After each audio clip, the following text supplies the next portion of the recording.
వాట్సాప్లో నేను voice message ఎలా పంపగలను? నేను మీకు చాలా ఉపయోగకరమైన స్కిల్ గురించి చెప్పాలనుకుంటున్నాను. వాట్సాప్లో వాయిస్ మెసేజ్ని పంపడం. నేను టైప్ చేయకుండానే నా కుటుంబ సభ్యులకి మరియు నేను మాట్లాడవలసిన ఇతర వ్యక్తులకి మెసేజ్ని పంపగలను కనుక దీన్ని నేను ఇష్టపడుతున్నాను.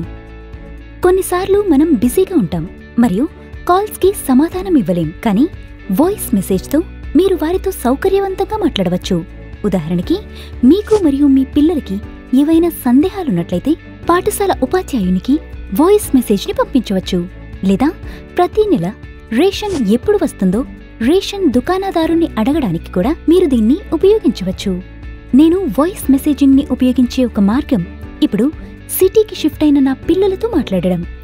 ఫోన్లో మాట్లాడడానికి సమయం దొరకడం కష్టం, కానీ వాయిస్ మెసేజ్తో మనం ఒకరి మాటల్ని ఒకరు అనుకూల రీతిలో వినగలుగుతాం. దీన్ని ఎలా చేయాలో నేను మీకు చూపిస్తాను. ఆపై మీరు కూడా ప్రయత్నించవచ్చు. మొదట నేను నా ఫోన్ని తీసుకుని ఇప్పుడు వాట్సాప్ని కనుగొనే సమయం. ఇది నేను వ్యక్తులతో కనెక్ట్ అవ్వడానికి ఉపయోగించగలను. వాట్సాప్ అనేది SMS లాంటిది, కానీ మీరు వాయిస్ మెసేజెస్, ఫోటోస్ మరియు వీడియోస్ని కూడా పంపించవచ్చు. నా ఫోన్ స్క్రీన్లో వాట్సాప్ బటన్ని కనుగొన్నాను.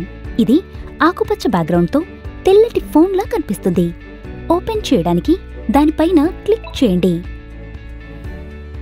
తరువాత నేను ఎవరితోనైనా కొత్త సంభాషణని ప్రారంభించడానికి ఎగువ లేదా దిగువ మూలలో కొన్ని లైన్స్తో చిన్న పెట్టెలా కనిపిస్తున్న బటన్ని క్లిక్ చేస్తాను.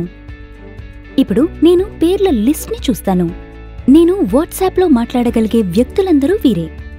మీరు వాట్సాప్లో వారితో మాట్లాడే ముందు వారి ఫోన్ నంబర్ని మీ ఫోన్లో సేవ్ చేసుకోవాలి మరియు వారి ఫోన్లో వారు వాట్సాప్ని కలిగి ఉండాలి. నేను నా కుమార్తె పేరుని సెలెక్ట్ చేస్తాను. ఇప్పుడు మెసేజ్ పంపే సమయం వచ్చింది. నాకు టైప్ చేయడం అనుకూలంగా లేదు. నేను మెసేజ్ని గట్టిగా చెప్పగలను మరియు దానిని రికార్డ్ చేయగలను. నా స్క్రీన్ మూలలో ఉన్న ఈ బటన్ని నొక్కాలి. ఇది కీప్యాడ్ మధ్యలో కూడా ఉండవచ్చు. బటన్పై మీరు మైక్ అని పిలువబడే ఈ ఇమేజ్ని చూస్తారు. ఈ ఇమేజ్ని గుర్తుంచుకోండి. దీన్ని మీరు ఇంటర్నెట్లో వివిధ ప్రదేశాలలో చూస్తారు. మీరు దాన్ని ప్రెస్ చేసినప్పుడు టైప్ చేయడానికి బదులుగా మీ వాయిస్ని ఉపయోగించవచ్చు. మైక్ నొక్కి ఉంచి నేను నా మెసేజ్ని చెబుతాను. బేటీ, నువ్వు బాగా తింటున్నావా? ఆ కొత్త స్కీమ్ కోసం రిజిస్టర్ చేసుకోవడానికి నాకు నీ సహాయం కావాలి. నేను అది ఎలా చేయాలి? మీరు మాట్లాడుతున్నప్పుడు మైక్ బటన్ని నొక్కి ఉంచండి. మీ మెసేజ్ ముగిసిన తర్వాత మాత్రమే వదలండి.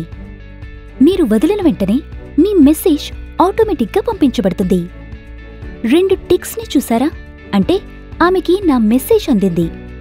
చూడండి, ఆమె ప్రతిస్పందనను కూడా పంపింది. నేను దీన్ని వినడానికి త్రిభుజాకారంలా కనిపించే ఈ బటన్ని నొక్కాలి. నా పిల్లలు ఇంట్లో ఉన్నప్పుడు మెసేజెస్ని పంపడంలో వారు నాకు సహాయం చేస్తారు. వాళ్ళు లేకుండా నేను చేయడం నేర్చుకోవాలి. ఇది మొదట గందరగోళంగా ఉంది, కానీ నేను కొన్నిసార్లు ప్రాక్టీస్ చేసిన తరువాత అది చాలా సులభమైంది. ఇప్పుడు నేను నా మొత్తం కుటుంబంతో మరియు నా సొసైటీలోని ఇతర వ్యక్తులతో సన్నిహితంగా ఉండడానికి వాట్సాప్ని ఉపయోగిస్తున్నాను. గుర్తుంచుకోండి, ఏదైనా కొత్తది నేర్చుకోవడానికి ప్రాక్టీస్ అవసరం. కాబట్టి ఈ వీడియోని అవసరమైనన్నిసార్లు చూడండి మరియు వివిధ స్టెప్స్ని ప్రయత్నించండి. వీక్షించినందుకు ధన్యవాదములు మరియు ప్రాక్టీస్ చేస్తూ ఆనందించండి.